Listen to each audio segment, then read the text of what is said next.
One of our best sources of information about ancient Greek culture comes to us from the work of a man named Homer. Now, you've been introduced to the concept of the age of Homer, the time period that Homer writes about. And so you've already associated Homer with the Mycenaean period, Mycenaean culture, Mycenaean civilization. And so just a quick connection in your head should make that connection between Homer and the Bronze Age. That's because the Mycenaean period is before the collapse of the late Bronze Age that Eric Klein told you about. The events that Homer describes are Bronze Age events, and that's obvious from spending any time in Homer's work. There are always descriptions of sunlight glinting off of bronze armor and bronze chariots and bronze swords and bronze spear points and bronze helmets, and you don't have to read too far before coming across all kinds of bronze stuff in Homer's work. Homer's describing events that took place during the Mycenaean period, if they took place, okay. He's certainly describing a time period of Mycenaean civilization. Let's put it that way for now, okay. He's writing about a time around 1200 BC, right before that late Bronze Age collapse that you studied for the last exam. The first written form of the stories probably are written down around 550 BC. That's because between the Bronze Age collapse around 1200 BC and about 550 BC, there's a long dark age in Greek history. That concept of a dark age is one we're going to come across a couple of times in the course. We have dark ages when we have societies where we do have history. In other words, you know what that means, written languages that we can read the story. And then time periods where people have lost the ability to read and write in a written language. And so for roughly 650 years, Greece goes through a time period where they've lost the ability to write down their stories. So the question is, how accurate can these stories be? For a long time, during the 19th century, there was the belief that all the stories were just made-up stories, were just fictional accounts. That in fact, everything in the 19th century, everything that came to us from the ancient world, Homer, everything, it was just a made-up account. But you know the story of Heinrich Schliemann, who said, well, I think there is something behind this. Went and discovered first the city of Mycenae, which is mentioned in Homer, and the city of Troy, at least two cities that Schliemann discovers, which Homer writes about in great detail. And in fact, the detail that we find in Homer is what leads Schliemann to discover the buried cities. Okay. So, that kind of woke everybody up to the fact that, maybe there might be something being referred to here that's actually very real. We do know that there are people who live in the Balkans, the area where Homer writes about, who even today you can go and travel there and they can recite poetry that are 500,000 lines long. That's as long as Homer's Iliad or Homer's Odyssey. We'll get to those stories in a minute. It's certainly possible to memorize these poems. We have lots of people who've done such works today. The great Shakespearean actor Laurence Olivier, for example, who has memorized, or I should say had memorized, because Laurence Olivier is dead by now, but he'd memorized every line of every Shakespearean play, even the minor ones that you and I probably don't even remember. And that's certainly more than Homer's Iliad or Homer's Odyssey. Maybe the size of both of them together. So it's not at all impossible to picture the stories being passed down pretty much the same. Am I saying with no changes? No, I'm not saying without any changes at all, but pretty much the same orally over a 600-year time period. That's not outside the range of possibility at all. Well, back to Homer. We know Homer from two books, attributed at least to one man, Homer. According to the story, Homer is a blind man who makes his living by traveling from city to city, telling these very long stories, actually probably singing these very long songs. They were probably set to music, at least that seems to be what's indicated as you read little pieces of Homer. You can pick up on the idea that these are songs as well.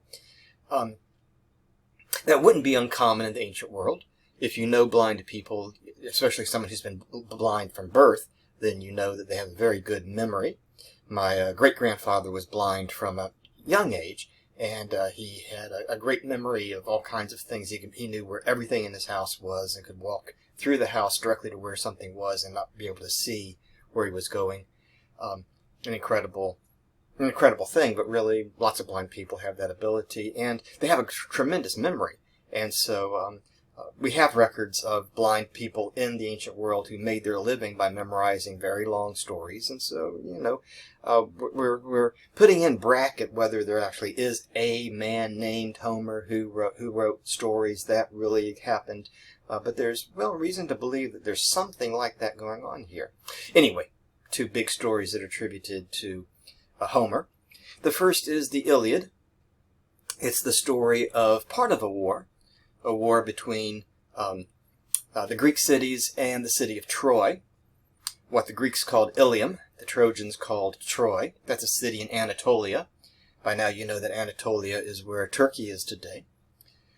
A brief summary of the story. Someone in the city of Troy seduces the wife of the king of Sparta and takes the king of Sparta's wife back to Troy. The king of Sparta is the brother of the king of Mycenae, an even more powerful city. And so the king of Mycenae gathers the Greek cities to go and take back this woman from the city of Troy. It's a very long war. The war goes on for 10 years, according to Homer. The story of the Iliad takes place over a less than 2 weeks. I should have looked up the number of days, and I just taught this last semester anyway. I think it's 10 days, less than 2 weeks certainly, out of that that very long 10-year war. Lots of stories come out of the Trojan War that aren't in the Iliad, like the story that you all know about what happens at the end of the Trojan War.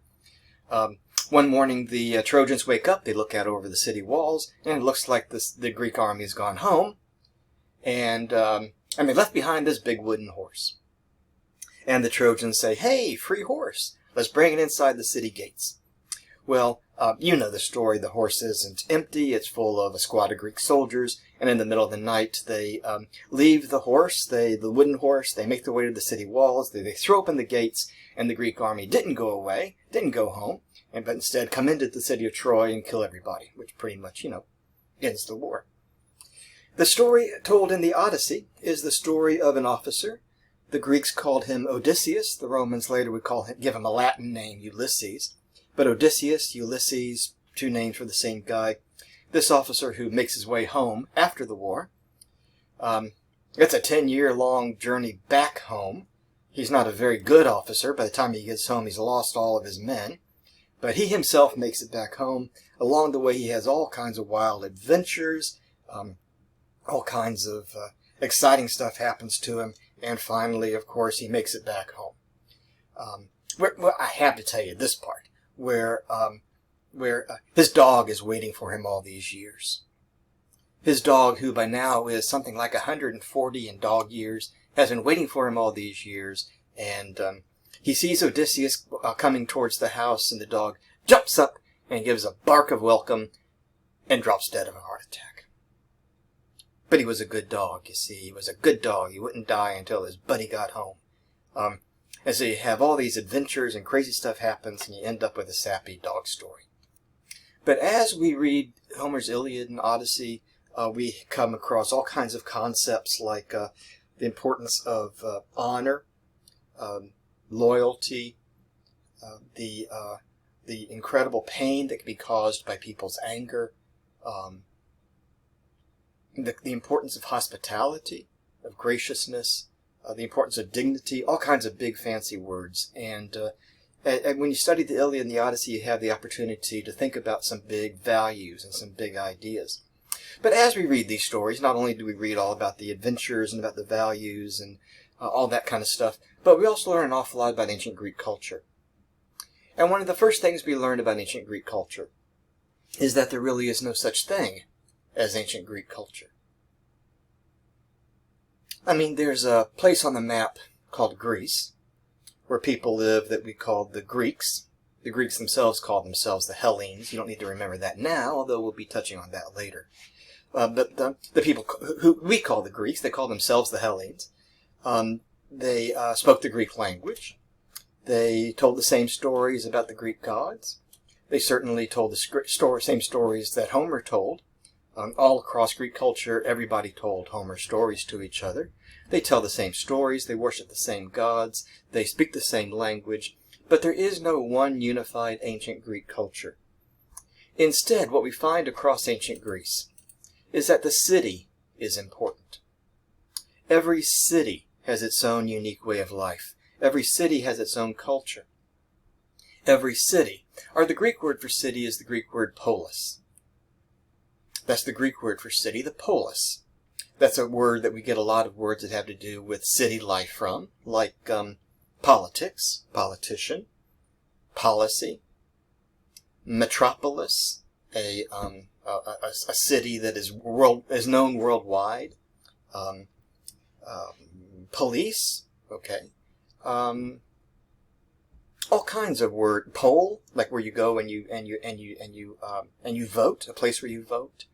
There are all kinds of words that are come to us into English from the Greek language, this Greek word polis. But what you learn about ancient Greek culture is that the city is important. The city tells you who you are. The city gives you your identity. And the city tells everybody else who you are. The first thing you want to know when you meet someone in ancient Greece is what city they come from. Because every city has its own way of life.